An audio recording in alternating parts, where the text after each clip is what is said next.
নির্বাচনী প্রচারণার শেষ দিনে সকাল থেকে ব্যস্ত 11 দলীয় ঐক্যের শীর্ষ নেতারা। রাজধানীর মোহাম্মদপুরে জনসভায় অংশ নেন জামায়াত আমির ডাক্তার শফিকুর রহমান, এনসিপি আহ্বায়ক নাহিদ ইসলাম, বাংলাদেশ খেলাফত মজলিস আমির মামুনুল হক সহ অন্যান্যরা।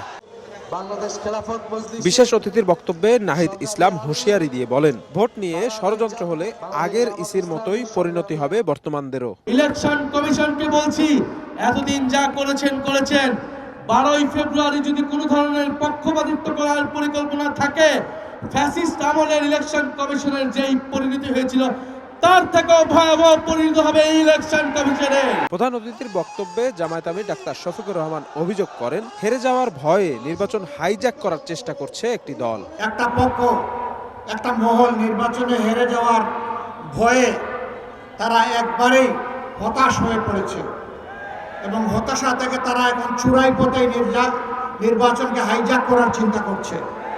গুন্ডাদেরকে লেলিয়ে দেওয়া হচ্ছে, অস্ত্রের ভান্ডার গড়ে তোলা হয়েছে, ভোট কেন্দ্র অন্যায়ভাবে দখল করে মানুষের ভোট কেড়ে নেওয়ার পায়তারা করা হচ্ছে।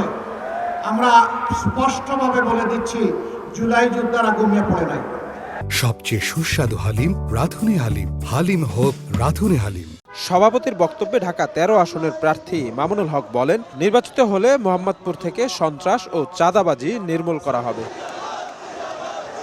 বিকেলে আগারগাঁওয়ে ঢাকা 15 আসনে নির্বাচনী গণমিছিলে অংশ নিয়ে জামায়াত আমির বলেন, 12ই ফেব্রুয়ারির নির্বাচন গোলামির নয়, আজাদির। ক্ষমতায় গেলে 18 কোটি মানুষের বিজয় নিশ্চিতের অঙ্গীকার করেন তিনি। নির্বাচিত হয়ে সরকার গঠনের সুযোগ পেলে ইনশাআল্লাহ তাআলা আজিম আমরা নিজেদের ভাগ্য বদলের জন্য কাজ করব না, আমরা কাজ করব 18 কোটি মানুষের ভাগ্যের পরিবর্তন। 18 কোটি মানুষের বিজয় হলে আমাদের সকলের বিজয় হবে।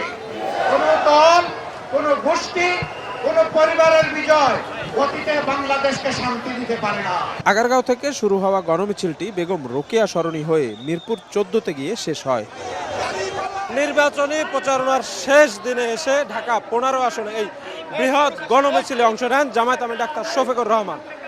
এই গণমিছিল থেকে তিনি দেশের 18 কোটি মানুষকে আহ্বান জানান একটি ন্যায় এবং ইনসাফ ভিত্তিক দেশ গঠনে তার হাতকে শক্তিশালী করার। শফিক মুন্সি, সময় সংবাদ, ঢাকা।